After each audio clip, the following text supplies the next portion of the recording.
Hi, it's Rachel with Stirring the Deep. So in my previous video, I was emphasizing how we, God's people who are being prepared by Him, who are walking and seeking Him in truth and in spirit, how we are the ones that light is going to be filling. And we don't put the light under a basket, but we let it shine, right? And as it keeps shining, we're shining into the perfect day, and that is how the earth is going to be renewed.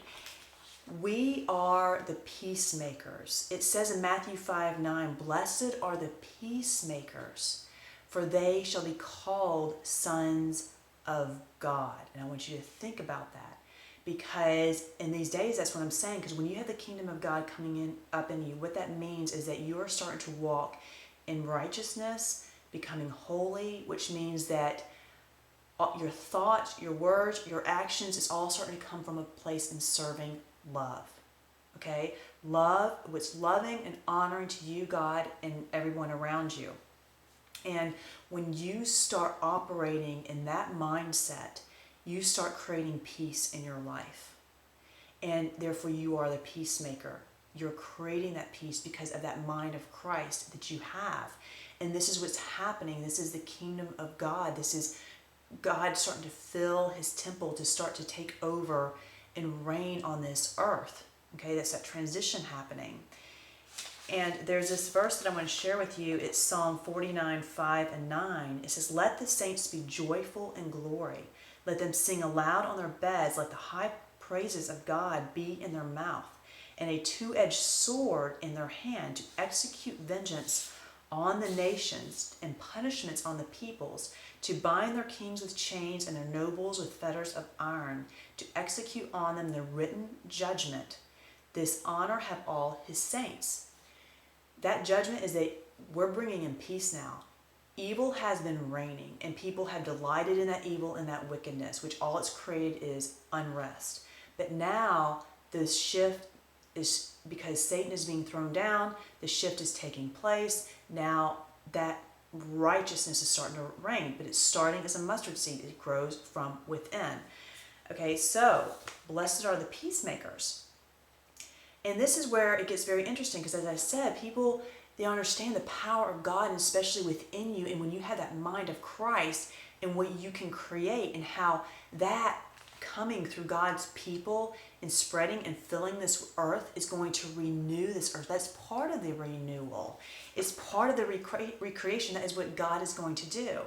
So now you can kind of understand when it says in Romans 8:18-23, it says, "For I consider that the sufferings of this present time are not worthy to be compared with the glory which shall be revealed in us."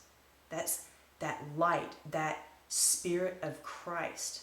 "For the earnest expectation of the creation eagerly waits for the revealing of the sons of God, the peacemakers," because it's going to help renew the face of this earth.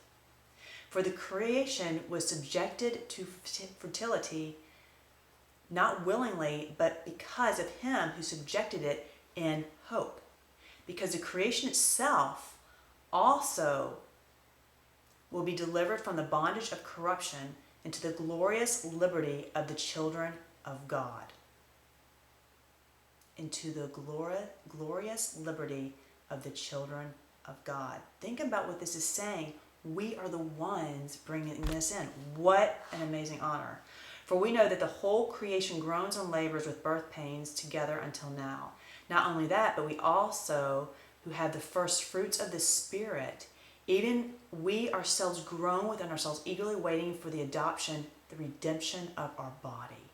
And that's what I'm talking about. When Christ is returning, He's returning in us, and He's filling us with Him. That is what He came to do, to redeem us in this life, to transition this flesh into a glorious body, eternal creation. And that comes from righteousness. Righteousness leads to immortality. That's because it's without sin. Death is a consequence of sin. If you have no sin, you have life. Okay? So now you see, that's why creation is waiting for the sons of God to be revealed. You're revealed because that glory that's in you, that light that is shining in you. So walking in the truth is your protection, and that's throughout the Bible. Okay, and that walking in the truth, which you're going to be able to do because of that Spirit of Christ moving in you, becoming united to your soul, and from that you're going to be creating peace. Around you, you're going to be creating kind of like this protected sanctuary, because it's going to be starting filling with the presence of God. And as people do that, that presence of God is going to start filling more and more and more of this earth. But as it's doing that, it's also destroying the wickedness. And that's why the righteous are the ones that are bringing in the judgments, because that's what that does. The fire comes, and if you're out of the fire, great. If you're not, it's going to burn away all that's not of it. Okay?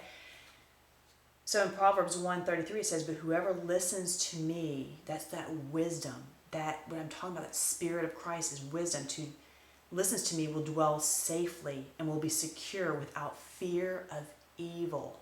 Okay, I want you to really listen to what these verses are saying. We are the light. We don't run. We don't hide. We don't put it under a basket. We are the ones that are going to be renewing the face of this earth. It is powerful, okay? So in Proverbs, reading the Proverbs like 2-4 in light of all of this is tremendous. Proverbs 3:1-2 says, my son, do not forget my law, but let your heart keep my commands. For length of days and long life and peace they will add to you. That's how you create the peace. Her ways are ways of pleasantness. This is wisdom, and all her paths are peace. She is a tree of life to all those who take hold of her, and happy are all who retain her. And then in Proverbs 4:20-23, my son, give attention to my words, incline your ear to my sayings. Do not let them depart from your eyes, keep them in the midst of your heart, for they are life to those who find them, and health to all their flesh. Keep your heart with all diligence, for out of it spring the issues of life. This is talking about a renewal from within, and it affects life. It brings life. It gives life. Now is the time to realize what's going on and be watchful. And you're not watching outward, you're looking inward. And what you're looking for is that rebuking of that wisdom. That's what she does. That Spirit of Christ is coming in and saying, okay, we're cleaning house because I'm moving in. And are you listening to that? Because what he's going to be leading you in is what is truly most loving, which is what is righteous, which is what is holy. And we don't know what that is because we've been in death, so our love has been corrupted by the things of death. And it's so much more pure and holy than anything that we've ever experienced. And so you've got to be taught by God these things, and no one can teach you. And if you're holding on and looking for man to teach you, then you're opening up a door for deception because you're holding on to his images and what he may be telling you. This is about communing with God in the Spirit and being taught spirit to spirit, and God meets you within you. It's not from outside of you. This is where he goes because this is where his work is. This is where he's building his temple. This is what he's going to fill and take over, and this is how he's going to build his kingdom.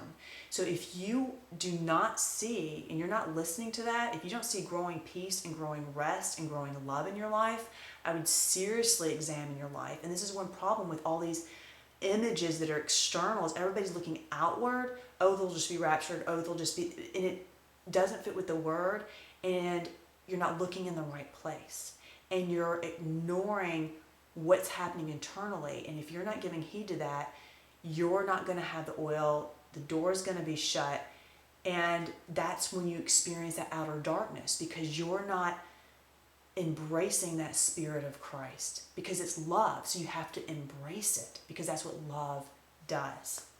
These are amazing truths of what's happening. And so again, just examine your life and realize this is what's happening. And when you come to be taught by God, you have to set aside all the images that you have received from religion and church and other people, and say, you know what, God, I want to know the truth, and I want you to show me. So I'm going to learn of you. I'm letting go of all these images, and I'm coming into your word, and I want to listen to you and be taught by you, and you teach me what is truth. And then you can truly start to learn, and he will write it on your heart. And that is very important, because that's what will transition you into the kingdom of heaven here on earth. Till next time, keep stirring the deep. It's the one thing that changes everything else.